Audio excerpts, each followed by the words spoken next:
is an info session that we put together with the Jimmy team to inform all of you about the upcoming cohort of the Certified Chief Innovation Officer, which is the level 3 and level 4 of Jimmy Institute certificates.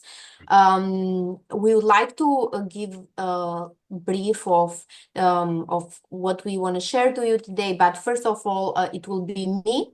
As most of you know me, I am Marila. I'm the Chief Operation Officer of Jimmy. I'm here with Viola, which is as well one of the main contributors that we have in Jimmy, and she will moderate this session with me.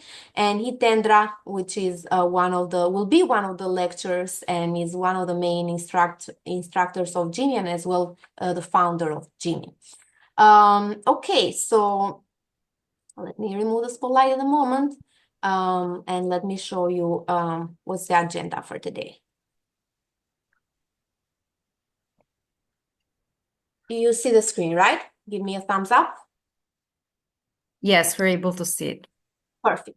So what we'd like to share with you today is a brief about Jimmy Institute. I see here many familiar faces, so for sure for you everything is known, but we have here also new folks, so would like to know a little bit more who we are, who is Jimmy basically that is offering this certificate and this cohort. Second, we'll go a little bit more in depth. What is this program about? So we'll go a little bit more on the content. Hitendra will share a little bit more with you, and I'll share a little bit more on the structure of this course. Then we have testimonials. This is more like a sort of panel that we will manage with Viola and the two alumni that we have. We have two esteemed alumni from Renault, basically, who are the innovation managers. And then we have Miriam, who is the innovation consultant that went through all the courses that we have, and like to see and hear more from them. How have they applied the knowledge and everything that they learned in these courses? Perfect. First, let's start with us, who we are. So, as you might know, we are the main body of innovation, certifying body of innovation, compliant to ISO 17024. So the only organization which is compliant, and we are in the process right now of getting accredited. We are the largest because, in particular, after the when we acquired International Association of Innovation Professionals, we certainly tripled the number of members, basically, and alumni that we have as part of our base. We are democratizing innovation through programs and certificates like the one of today, through AI-enabled ecosystems, and through initiatives like awards, basically, where we are recognizing innovators. We are preeminent thought leader. We have done many publications. We are the founders with IOIP of the ISO, basically technical assistant group, but also members right now.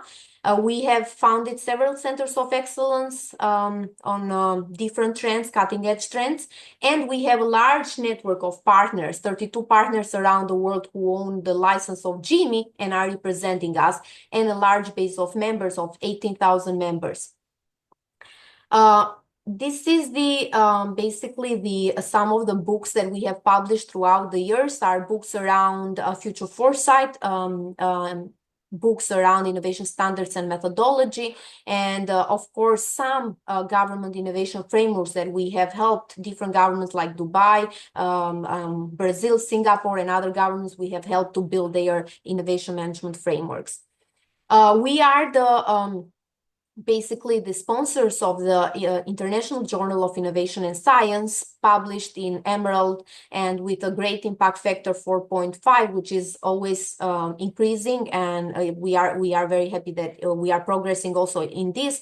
This is a testimonial that we are also very strong in the academic world, and this is a journal where all our members have free access, and different professors basically are part of it as part of the associate editor board. As I mentioned, we are the founders of the US ISO Tech, but also members, Hitendra and Brett, the chairman of the board, and actually the current CEO of Jimmy, They are members of this technical assistant group. And we are, as I mentioned, we have a framework also endorsed as ISO Plus. So our framework was built based on the work that we have done with 500 Fortune companies. And based on that, we built a framework much earlier than ISO started to work on. We did an audit of our framework from the committee members of ISO 2 years ago, and this framework was endorsed as ISO Plus already. Level 3 and level 4 that we'll talk today about is based on that framework. We have built 5 centers of excellence on AI, on energy transition, food tech, longevity, and basically banking. This month we have called the month of Gen AI. So we will have amazing speakers. Follow us every Wednesday on Gen AI, and every participant who is joining in these sessions will get a free certificate of participation on this topic. Jimmy Think Tank is a platform that we have every week. Every week we invite amazing speakers. We have had some of you also there. And out of that, we created what we call Jimmy Speakers Bureau, where you can contact us for any great speakers on innovation, but not only, as you see here, energy transition and many other topics, if you want speakers in your events. Here is the cadre of our partners around the world. We are covering more than 35, I would say, countries, basically globally, and they are supporting and representing us there. We have a great base also of members, professional members, student members, corporate members, and academia. We have a platform where they can engage all together and they can talk to each other. And this is a list or a pool of big companies that we have worked with, universities and government association during the years since 2009. They have either have received an accreditation from Jimmy, or they have trained people and professionals inside there, or have built strategies based on Jimmy methodology. We are trying to lead also the development of AI as part of Jimmy. So we try to be at the forefront of AI developments as well. So we have built the AI, an AI-powered innovation ecosystem platform where you can do matchmaking there. You can find, you can put your innovation projects, you can find competencies or assets or other resources to complement your project. It's very powerful for big companies, governments as well, and universities. And very soon we'll come with the final demo, and basically it will be an opportunity for you to get access to this platform. Awards is the initiative that we did last year for the first time. This year we are launching the call next Monday. So it's an opportunity for all of you that have done great innovations to get recognition as individuals, but also as companies. And everybody likes it to get recognized for the work that they do on innovation, since not always you are basically known. Usually it's the CEO getting the recognition. So we would like to put more on the spotlight the innovation managers, innovation officers. In terms of programs and certificates, we have 2 types. One is basically for organizations. So we have an audit, as I mentioned, which is based on the ISO framework as well, but it's much more elaborated, shows not only the what, but also the how you can achieve and build a sustainable innovation management system. And then after that, you can get 4 levels of certificates. The 3rd level is compliant to ISO. The 4th level is ISO Plus, and you get also a roadmap how you can close the gaps basically about and build the innovation management system internally. Lastly, we have programs and certificates for individuals. And these are based, of course, on either what we call innovation professional, which is where you drive ideas to commercialization and you learn how to innovate in teams, and chief innovation officer, which we'll talk about this today, which is how you can build innovation management systems and how you can lead the innovation teams. And of course, other continuous learning type of certificates like future foresight, design thinking, and others. Now, I'd like to focus today on what is the topic of the day, which is certified innovation officer. So this is one of the many cohorts that we have done during the years. This is the first cohort of the year that we will do, which is level 3 and level 4. As I mentioned, this is a course to help you and enhance your knowledge to build a high performance innovation basically system and help you manage individuals and teams inside internally. Level 3 basically is a certification which reflects an understanding of all these techniques and how an innovation manager needs to succeed, and it's an exam-based certificate. And level 4 is more like the highest level that we have actually, which is applying the learnings to real challenges and basically documenting an innovation management system internally. Now, to give a little bit of idea on what is this the content about, or what's the main point of view of this course, I would like to leave the floor to Hitendra, who will be one, not only but one of the main lecturers of this course. That's great. Thank you very much. So, first of all, welcome to this thing. Hi, Cecilia. It's been a long time since I've seen you on the thing also. So nice to see a range of people in the audience. Certified Innovation Officer. What really is that? In every company, there are people responsible for managing innovation, driving ideas to commercialization, which are not theirs, but that of other teams. And those projects that they work on are aligned with the business and making sure it's aligned with the business strategy to make sure it delivers business results. So it's a create and capture value, but not by yourself, but by managing others and using your organization to be able to do that. So that's the main part of the Chief Innovation Officer. It's not an easy task. There aren't many programs out there that actually tells you how to do this. And we've been building this role since 30 years. And the job description, setting them up in organizations, and that's what this course is, how to really make it real. Okay, so next slide, please. So here's the big idea of how CEOs think about ideas to commercialization. If somebody says, I want an idea, I want to implement it. Let's say I want to do bottled water or something. They think it looks like a straight line. Space bar, please. Right. But in reality, when you think about it and say, how do you think that idea that you want to implement will look like? If you really ask managers, and they do project management and they do work planning and all that stuff, and particularly all the things that you learn in management consulting, they'll say we could probably plan it with stage gates and steps, and it looks more like this spacebar. And the reality is that's not what it's going to look like either. The reality of innovation is the journey looks a lot more spacebar. It's a squiggly line. It's not a straight line. It's going all over the place. And that's the thing. So how do you manage innovation when most of the people, your senior executives thinks it's a straight line, your managers think that it can be managed very, very, very specifically, when in reality you have to kind of do lots of pivoting, changing direction to be able to make that happen.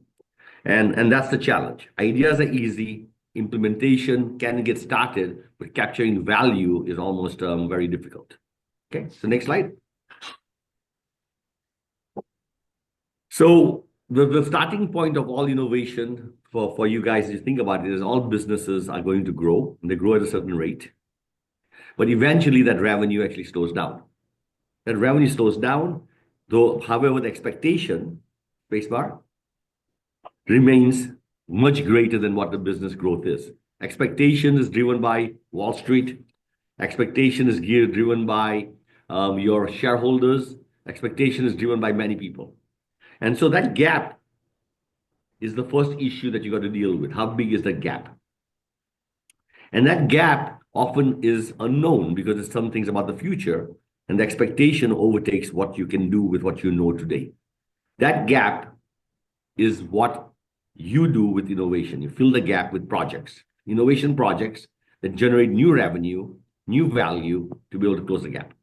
So if you don't know how big the gap is, then you don't know what kind of projects you need to work on. So the first part of all innovation is how big is that gap or emerging gap? How much time do you have to close it? That creates the urgency. So the gap tells you how important this issue is, how important the issue is going to become. Time tells you how urgent it is. If the time is 1 or 2 years, you better start running. With 10 or 15 years, you might want to go a little slower. And then ultimately, if you can have this discussion with your management team, your executive team, that we have a gap emerging, we have a limited amount of time to close the gap, then clearly we should talk about investments and how much will we invest. And if the investment decisions are low, let's say $1, we'll invest on one person managing innovation. Good luck. If the gap is $1 billion. If there's a gap of $1 billion, you might want to talk about investing 10 million, maybe $100 million to close the gap. But usually in most companies, the investments being made are far less than what the gap is. And that's the discussion that you would have the executive team to create a strategic imperative for innovation. Innovation, if you're going to be a chief innovation officer, you need to have a reason why. This slide will tell you why we need to innovate. Next slide, please. Now, the thing is, once you have that growth gap set up, it is really important as innovation managers to create the urgency. The urgency that we got a gap, we got a limited amount of time to solve it, and we got to really close it. And this urgency we have seen happen in countries like Korea, where LG and Samsung 30 to 50 years ago were small companies, but they had an urgency to really catch up to the Japanese, really catch up to become global players. And they basically said, Pali Pali. Pali Pali was the urgency created that every person, whatever you can do tomorrow, do today, whatever you can do today, do now. All innovation managers do, all innovation managers drive is this thing called Pali Pali. So how do you drive that? The one thing is through the growth gap. The other one is through creating a culture of urgency and saying, don't put off anything tomorrow if you can do it today. And that is all driven by the board and executive team, but the chief innovation officer is to drive this sort of characteristics. Next slide. So here we go. If you want to close those gaps now, once you create an urgency, well, you will need to start planting some seeds. So you're going to plant some seeds today, and those seeds will eventually grow into a plant. And that plant might grow into something if you give it love and attention. And eventually it starts becoming a tree and it blossoms into fruits at the end. And that eventually closes a gap. Those fruits will create enough value to be able to do something. Those seeds are what we call ideas, innovation ideas. So you got to generate ideas today for something in the future. The challenge is most people don't know what the future looks like. Most people don't know what the future looks like. And as a result of it, what happens is they're uncertain, saying, what if I plant apple seeds? And what if the market really wants oranges? And as a result of this ambiguity and uncertainty, there's a lack of confidence in what you have to do. So the first thing is, how do you get people to invest today for something they don't know what the future looks like tomorrow? And that's part of innovation management, having foresight, future foresight. How do you see the future? The second part of this thing is, even if you can see the future and you plant those seeds, if you don't give love and attention to the seeds and you forget to water them one day, you forget to give them fertilizer or pesticides, they will die. And so how do you develop the patience, the persistence, the love, the attention to those projects to make sure that they will become into full trees? And ultimately, of course, you bet that the harvest is big enough. This is, in essence, the role of the chief innovation officer. How do you identify where to plant the seeds, where to play in the future? How do you make sure your organizational culture has developed the patience and persistence to make things happen? How do you make sure in changing conditions that you are able to pivot and yet still get to the goal of what comes out at the end? And that's the challenge of innovation management. Next slide. So when we look at what has been going on out there, many of these companies who actually try and figure out what seeds to plant, they don't bet on a silver bullet. They actually bet on a portfolio. They say, we are not betting in water, like Pepsi had initially thought that the future of Pepsi would be water. They said, we are going to bet in beverages which are better for you. And they bet on a portfolio of things. And this is called risk mitigation. Innovation is not about betting on a single silver bullet. It's about betting in a space where you can play in the future and win in the future. Where to play next and how to win next. In the case of Pepsi, they said we were interested in water, but that's not going to win us in case water fails. Instead, we should bet on beverages that are healthier. And we're going to brand those healthier beverages as better for you. And in there's a big portfolio of products that you can go to the market with, and you can create a pipeline of projects that you can take from every single thing to the end. And if it succeeds, awesome. If it fails, we get learning that can apply to other ideas inside your portfolio. And that's managed by the innovation management team. Next slide.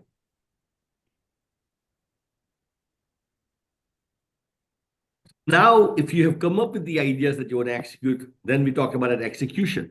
And we said that execution is not a straight line. It really is a squiggly line. And you need to have people who are comfortable with this sort of journey. It's called a journey of exploration. It's not a journey that you execute on a recipe. It's not like making a cake out of a box where the recipe is already written on the back of the box. And you say step 1, step 2, step 3. It's making a cake with just eggs, flour, butter, sugar, fruits, oven, and you winging it, figuring out what temperature, what combinations are necessary to get the results. There is no recipe on innovation because usually it's not been done before. There's nobody out there who says, I've done this, I'll show you how to do it. All there is an approach on how to do that. How do you make sure when you take a left turn and it's a wrong left turn, you learn from it and you keep on moving forward? How do you learn to change direction when you've gone too far and it may not be the right direction? How do you know those kind of things? And the way to get to that comes very simple. It's come through this execution teams. And these execution teams, embedded inside there are the notions of patience and perseverance. Embedded in there is pivot. Embedded in there is sprints. And embedded in there is finding partners outside of the company who might know how to do this also. And those project teams are different than the standard project teams that companies have. And if you're a PMI, Project Management Institute trained person, it's slightly different. Innovation project teams are managed differently. And in order to go faster, reduce risk and lower cost, it's better to go with a team and better to go with partners who might be able to help you get more confidence than what you need. That's part of the innovation management you'll be learning in this course. Next slide. So in summary, we have this program that we've created for you guys, which will help you identify what the growth gap is, why we need to innovate, by how much and by when. It helps you identify where you need to innovate, what kind of seeds should you plant, portfolios, and what should be in the pipeline, where and with whom to play with.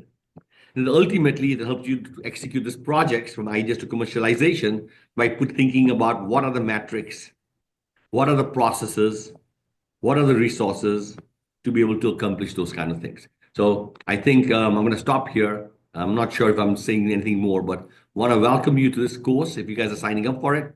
I believe it's a mini MBA. It teaches you a lot about strategy, a lot about marketing, a lot about organization, a lot about processes, a lot about culture, a lot about metrics and everything else. And it's all tightly put together that we have mastered over the last 30 years working as management consultants at Arthur D. Little, at the Monitor Group, teaching it at business schools around the world, and actually executing these programs again and again, and finding ways to simplify it and removing the complexity of what innovation management feels like. Thank you very much. Thank you, Tendra. I'd like to give you a little bit more right now on some insights on the structure of this course. So for everyone who is interested, how many days, how many sessions, when, and all this.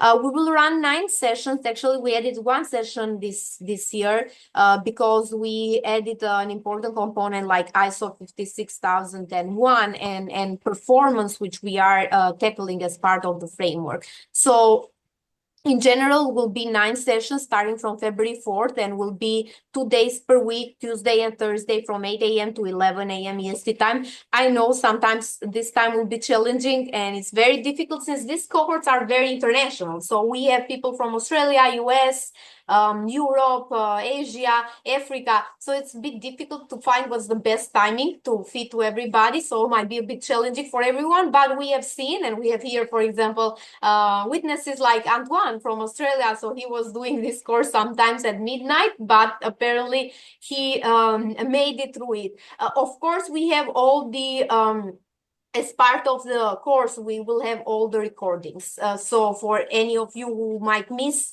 let's say, a class, and it's totally understandable, we will have the recordings. We start with the strategy, which is 3 sessions. It's very important, a core part of this course. We'll talk about why innovate, basically case for change, growth gap, and innovation intent. We'll talk about where to innovate, what are the fields of play, what are the focus areas. We'll talk about with what portfolio, what's the portfolio of projects, basically, what's the pipeline, how you should sequence the projects. We'll talk about innovation capacity, which is an important part of the framework, and we'll talk about what's the process, which process you should usually use to drive ideas to commercialization, with what people and partners, how you should basically move faster, bigger, and bolder, with what resources, what are the resources, the assets, the capacity, the competencies that you should have to basically win in these projects. And then we have an important part to make it stick.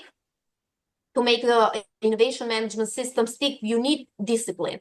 And we'll talk a little bit about the leadership, how leadership should behave in the basically every innovation projects that they have, what should be the culture, what should be the behaviors that you should basically recognize, what metrics and how you should measure innovation projects impact. And in the end, the last session will be focused on performance, how to create and capture value.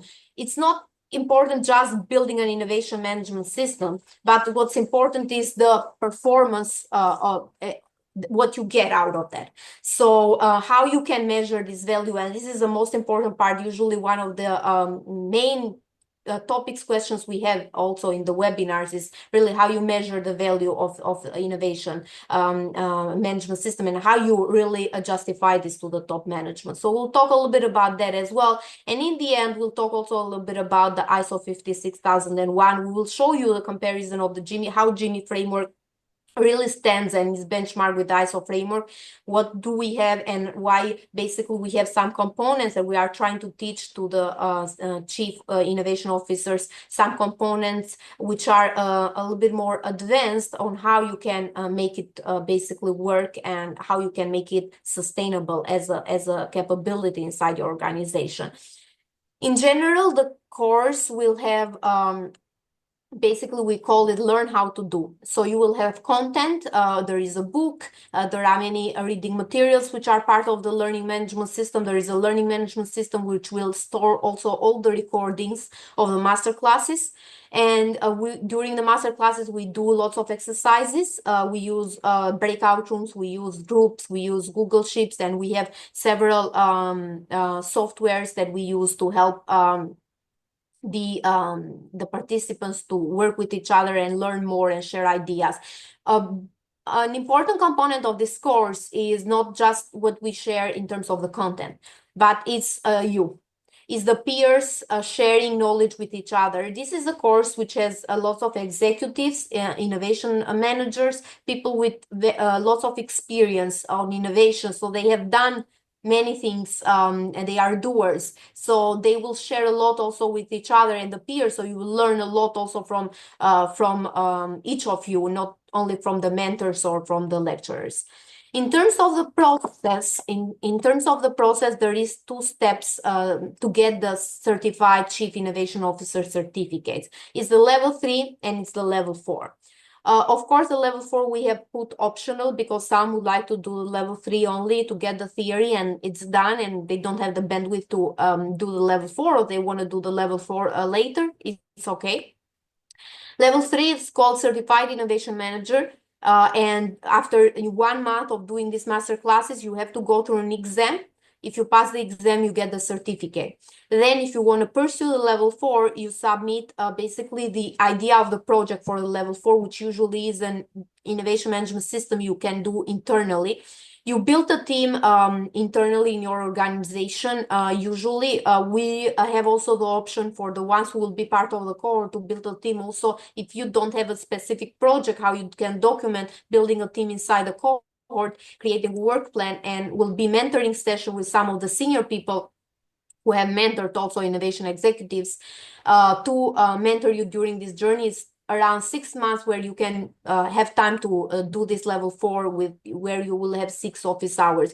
It's an extended time compared to other, for example, level 2, because we know this is like a white paper that you need to build. For some, it's easy because they have already done innovation management system, so they just need to tweak it and document it. For some, might be a bit more difficult because they have to start from scratch. Then you submit the project, the committee approves, and then you get the last certificate, which is level 4, and the CCIO title. During this course, differently from the other courses, we added, as I mentioned, the component of ISO 56000 2024, basically, where you will learn more about also this what does that have, what's the comparison, and all this part which will be available to you. Will be in terms of the instructors, we'll have sorry. Okay, in terms of the instructors, we'll have Itendra, we have David Tessonen, who is he's here. We have Brett Trusco, and we have Adi Alion also as guest instructors, and also we'll have support also from Viola and other mentors, which will come for the part of the level 4. I would like right now to leave a little bit of time. We have around half an hour to hear a little bit more from past participants. Of course, we'll have time for Q&A, so please write the questions there. I'll respond to all the questions, and we'll have some time also for you to speak up. But we'd like to hear a little bit from the past participants, and I'd like to spotlight right now Brijesh, Miriam, and Anand, and I'd like to leave it to Viola to moderate, but just as just to introduce them. So Mariam is a very experienced consultant. Basically, she's working with UM6P, one of the main universities and one of the main companies, let's say, in Africa, which is OCP. In Morocco, she can tell a little bit more about herself. We have Brijesh and Anand. Brijesh is the Deputy General Manager of Research and Advanced Engineering from Renault Nissan India, and Anand, who is the VP of Innovation, and all of them have taken this course basically in previous cohorts, and would like to hear a little bit more from them. Viola, the floor is yours. Yes. So, hi, Mariam. Hi, Brijesh and Anand. Brijesh, if you can help me with your video because I'm not able to spotlight you. I'm there. I'm there. Yeah, I'm spotlighting. Okay. Yeah. Okay, so Erila already introduced them. It's a pleasure to have them here. And apart from Mariam and Brijesh, I see Antoine, we have Akash, we have Kalpana, so different people who have taken part in our different courses and certification programs. So just to start it off, Hitendra shared the different benefits of the certification program from our perspective, but from your experience, considering that you are freshly certified, I would say, what specific knowledge and skills have you developed throughout this program, and how are you applying these insights into your organizations? And I would like to start with Mariam. Thank you very much, everyone. And I would like to thank you for inviting me as a guest today. So as Erila introduced, I'm actually working on consulting management within one of the top university in Africa. And my main task is to support one of the biggest company in Africa that works in the fertilizer industry. I think Hitendra mentioned one of the elements that when he showed the journey of innovation and the path and how it seems not as straightforward as in PMI. And I think it's something very interesting because generally in companies, we will train people for agile methodology, we will train them for PMI methodology, we will train them for excellence operational. And when we are talking about innovation, we are in a different level of mindset. We are in different way of thinking also of maybe somehow also mastering our ecosystem when we were talking about the innovation, how we approach things, how we can even define value that we are creating, that is something in the future with handling the uncertainty, which is something that not all companies are at ease with. And I think with this training, it brings this new perspective. It brings also the tools that goes with it. And what is interesting is also the opportunity to apply what we learn through all the certification with our own projects within our companies or during the exercise we have. Thank you very much, Mariam. Now, Brijesh, Mariam is exposed to OCP and also a lot on education, as Arila said, an experienced consultant. But how is that different, or how similar is what she shared in your industry, since you're working in Renault and you're highly engaged with innovation in your organization? Yeah, first of all, thank you for this invitation, and thank you, Arilla, thank you, HP, for this opportunity. Yes, very similar, but maybe in the automotive industry where I am working today, I work for Renault, their captive center, technology center in India. The automotive industry is taking a big stride. It's changing. There are a lot of technology advancements, and during the last 5 years we can see a lot of changes in the automotive industry. So it becomes very important, for an organization to streamline the innovation process and the innovation strategy. So I'll tell you a little bit about my background. I did my EMBA in innovation management and entrepreneurship in 2021. But what I learned during the course was, the first part of the innovation management, where we talk about why, when, where, and what. But when I got exposed to the CIM certification with Gimme, it gave me insights about why innovation discipline and innovation capacity is important during the strategy. And strategy is the backbone of an organization to match up with the market, to have a clear strategy about what you want to innovate, what kind of model you want to implement, like collaborate, make or buy. That was a big learning for us, and we have directly implemented it into our strategy. So for sure, as HP said, this is kind of a mini MBA, which the new entrants will do it in 1.5 months. Thank you very much, Brijesh.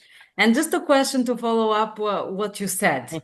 We know about innovation. You have even studied innovation, and you mentioned our innovation framework. So the basis of it, strategy, capacity, discipline, and this time we're offering performance and the newest ISO requirement and standard as well. How did this course actually help you understand the importance of an innovation management system framework, right? Because all companies are driving different initiatives when it comes to innovation, but actually, when you dig deeper, there is no robust innovation management system framework. And you can the learnings were massive. And if I have to be transparent with respect to the innovation management or in the innovation strategy, we were not at a mature level.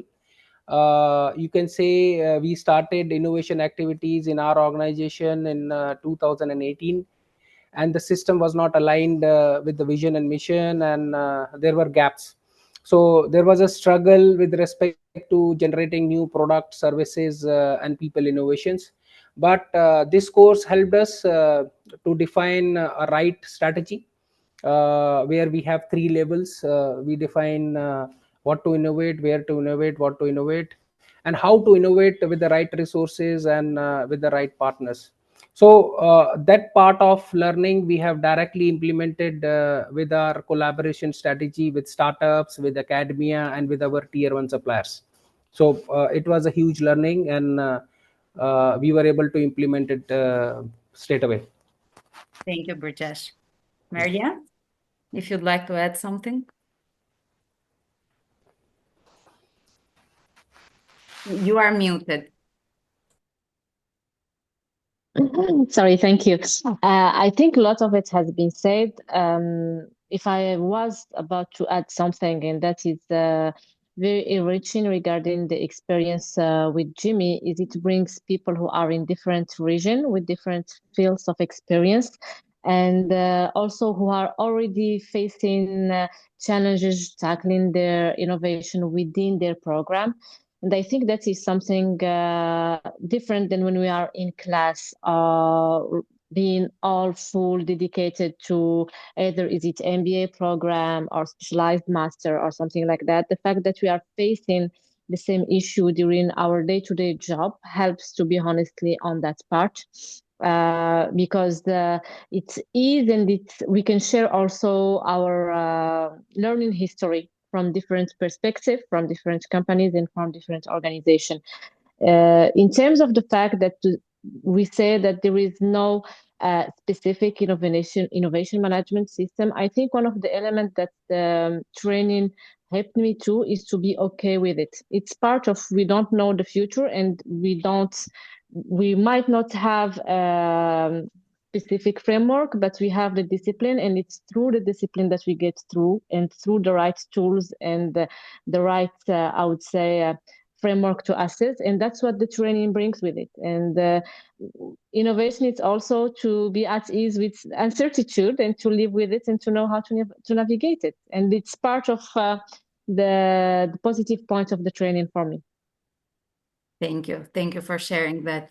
Now, we mentioned about the need of not always having to reinvent the wheel, make, collaborate, buy, and we mentioned a bit, we touched upon the processes and how this helps you push innovation forward. But how about when it comes to culture? What do you think, and how does this course empower CEOs, decision makers, you on your specific example, to foster an innovation culture in your organizations and eventually drive that strategic growth that we're always looking for?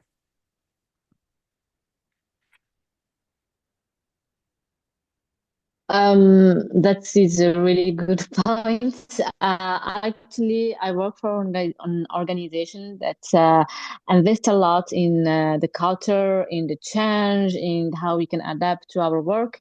And that's question specifically, I don't know if HP remember, but I used to ask it a lot during the training. It's like, how can you go through the culture? How can you change the culture? And again, it was a turning point for me when HP mentioned you don't try to change the culture, you need to adapt to the culture. And I think that's also, it's the magic when we say there is no, it's not a PMI, it's not a methodology when we are talking about the discipline of innovation. It's not a framework that we can take and just apply. There is discipline and process and tools, but it's also about mastering how to adapt it to each culture and how to make it fit, because it's like if you are trying to push against the wave, if you're trying to impose the innovation culture. And I think it's also, we need to say that each company has its own innovation culture, and each company needs to build its innovation culture according to their own characteristics and specificities. So I think this was also one key moment for me during the talk with HP. Thank you, Maria. What do you think, Brijesh? I agree with Mariam what she said.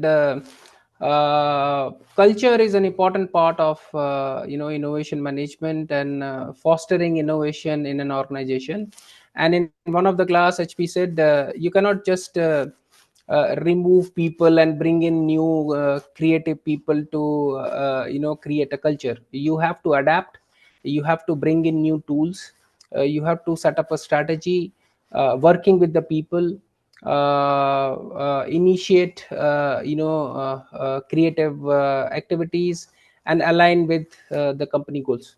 So culture is important, but we have to play with the people, we have to train people, and we have to create that environment with all the employees. Thank you. Thank you very much for sharing that.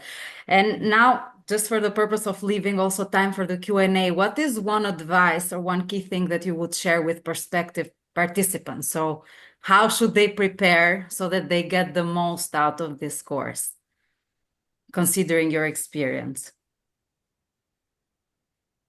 Or some things to consider during the course? No, I think my suggestion would be, I think go with the flow. I think HP is a great trainer. He will keep you engaged from one session to another session.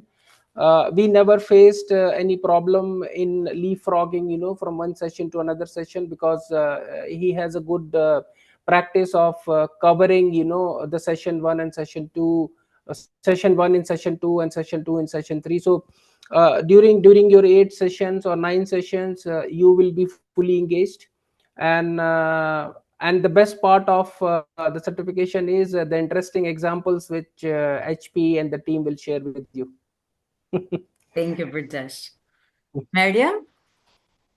Well, I think on my side, I would specify try to attend, like Erila said, there is the challenge of the different time zone, but the most you attend, I think the most you can get the most out of the training, and do the exercise beforehand, because actually the exercise are there to help us in our day-to-day journey. They are designed according to be adapted to each professional situation of each of us. So it will really support and help in the development of the right skills, in like the learning by doing approach and methodology. And sometimes it's also actually we have this opportunity of building something within our full-time position, and at the same time doing the training with all the knowledge and all the people we are meeting. So why not get the most out of it and be disciplined with the, it's the first step I would say to discipline. It's like do your exercise. Lead by example. Be Yes, disciplined yourself. Thank you. exactly. Thank you very much, Mariam and Brijesh, for sharing your experience and your insights. Thank you. On to Erila. Thank you. Thank you. Thank you, Brijesh, and thank you, Miriam. Okay, we'll stay Thank here you. and Hitendra in any questions that you might have. So I'm responding to some of the questions basically already. Okay, so I hear one of the most common questions, and we usually get this question a lot, and you are right, because it's called level 3 and level 4, and the main question is level 1 and level 2 required. Now, the thing is, the level 1 and level 2 is not a prerequisite. That doesn't mean that it's not important to have that, but are two different courses. Level 1 and level 2 teaches you how to drive ideas to commercialization, basically, and teaches you how to innovate in teams. So it shows you the whole process and the methodology to do that. Level 3 and level 4 teaches you how to innovate, how to lead innovation, how to build innovation management systems internally. So basically, it's good when you have first level 1, it's part of the strategy, but it's not a prerequisite. You can start with level 3, and then you can go to do the level 1 and level 2, because are two different things that you need to have. Okay, so same thing. I see, Ivory, that you are having the same thing. If you have started a level 1 already, I would advise you to finalize it. If you haven't started, you can always start from the level 3. I see, Prashant, you have a question for Brijesh, so please go ahead. Thank you. Thank you. It was a really great session to know about CCIO. My question is to Mr. Brajesh. You said that your innovation journey at Renault in 2018. Now, if you look back at in 2018, there was hardly any like EV. There was only Reva and Mahindra E2O. And only in 2018, one model of Tata came. Now, how this course has helped you in organizing the things in a better way? For example, gaining the accurate future foresights and charting out a strategy for transition. And where do you stand? Where does it stand today? Okay, so I got your question. I'll try to answer it. See, the technology is changing. New motor-driven technologies are penetrating into the market. And we could see a few years back, as you said, Reva Electric was the only company making EVs in India.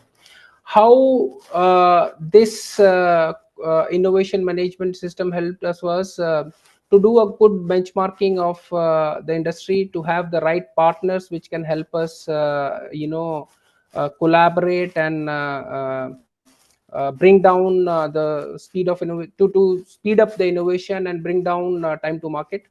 So this was some of the learnings which we were able to implement. And after saying so, we are working to adapt ourselves with the different markets. So the Renault brand in Europe is working to implement innovations which are Europe specific, and we with our employees are innovating for India. Okay. Thank you, Brijesh. Prashant? Yeah. Okay, I hope you are happy with the answer. Certainly. Thank you so much. Thank you. Okay, so I see some other questions about maybe to mention about the rest of the participants here. So the exam, so level 3 is an exam-based course. It has 80 questions. It's 2 hours. It has a threshold for you to pass 70%. The questions are true or false and are multiple choice question. Level 4, as we mentioned, it's a project based. Now, as I showed there, level 4 is optional, meaning that depending on your bandwidth and the time, so you can start level 3 and you can continue level 4. We give 6 months with 6 office hours, basically. But if you see that you don't have the time to work on that, you can do it later. Now, we have other participants which have done level 3, as Kalpana, as Akash, and are interested to do level 4. We'll send you the instructions, and that's an email. We'll send you the instructions. You present like a proposal to us. We'll assign you a mentor, and you can start right away. Doesn't need to be with the same basically timeline that the other cohort will have. Kalpana, I see you have your hand raised. Yes, Hitendra? Yes. That's a I have 5 questions, so that's why I didn't write into the chat. It would be too much. So it's all related to level 4. So first of all, actually, I want to thank HP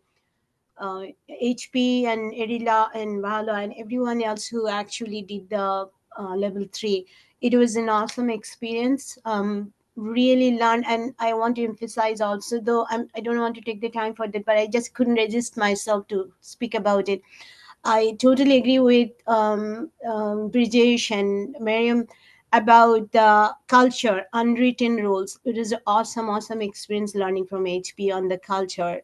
It's we often think about, we need to do innovate these, we need to do this, we need to do change, and leadership always thinking how we can improve.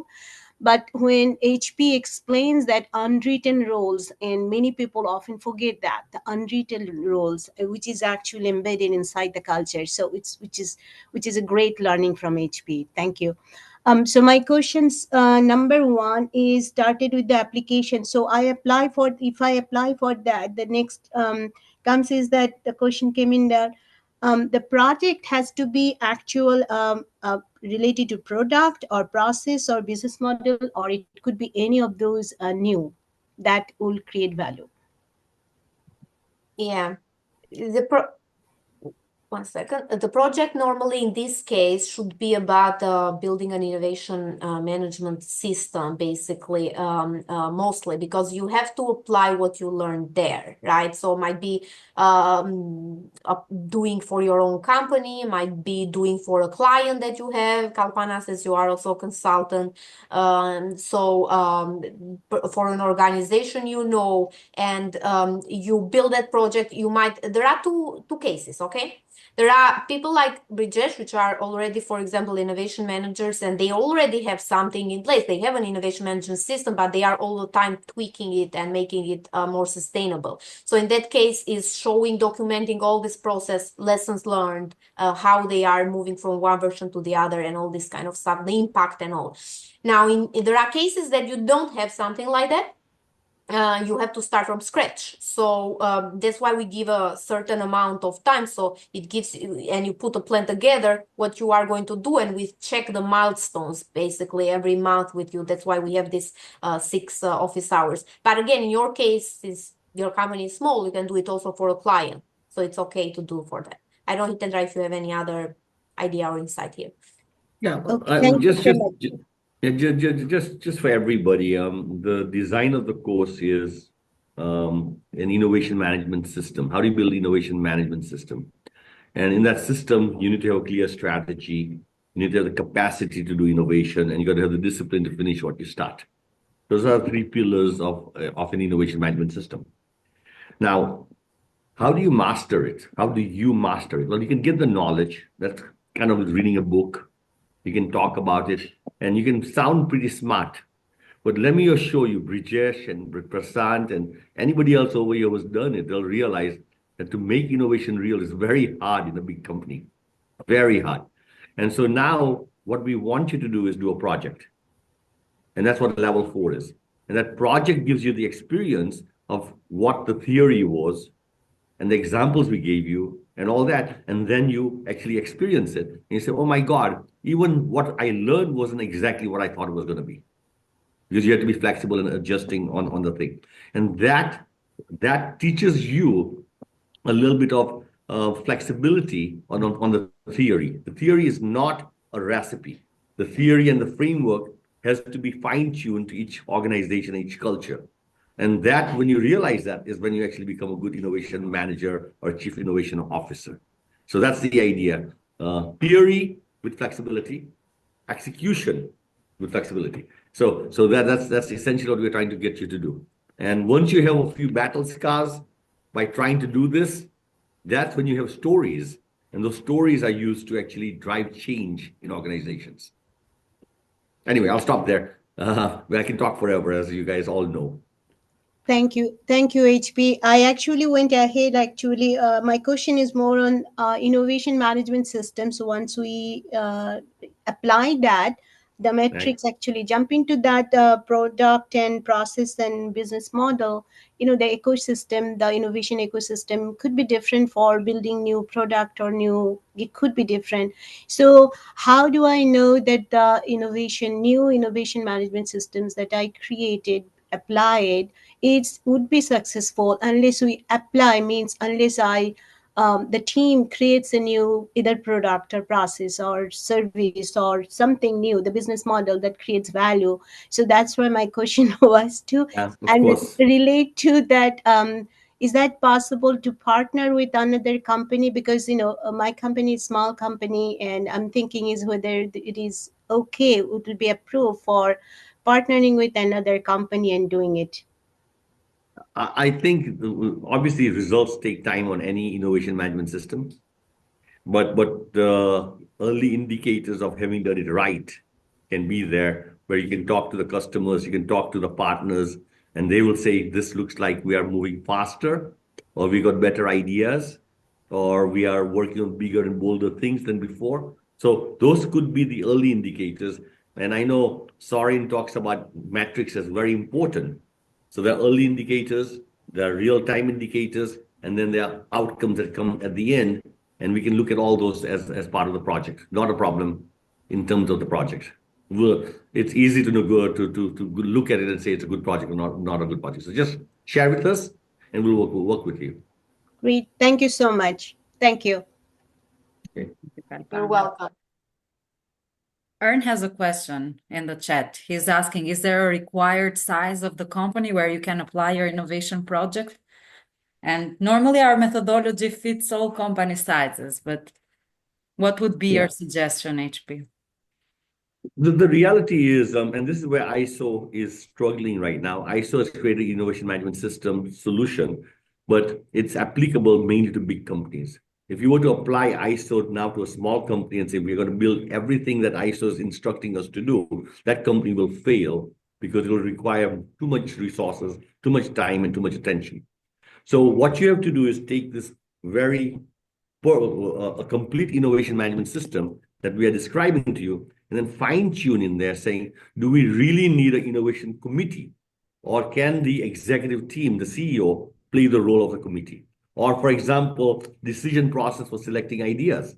Do we really need to have such a rigorous criteria, or can we have a discussion during our staff meeting whether we should move the idea forward or not? So we have an independent process for that.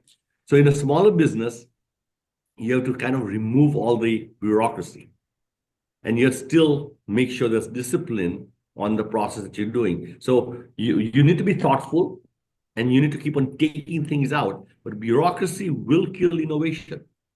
And therefore, in small companies, I want you to pay attention that the methodology of what you want to do in a big company does work on a small company if it had all the time and all the money, but it doesn't. So now, on that constraint, what do you simplify?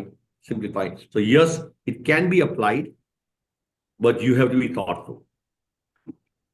I see that in the crowd we have also some consultants, right? So I think for you it's a good opportunity, because actually on March we will do a trained auditors for Jimmy / ISO audit.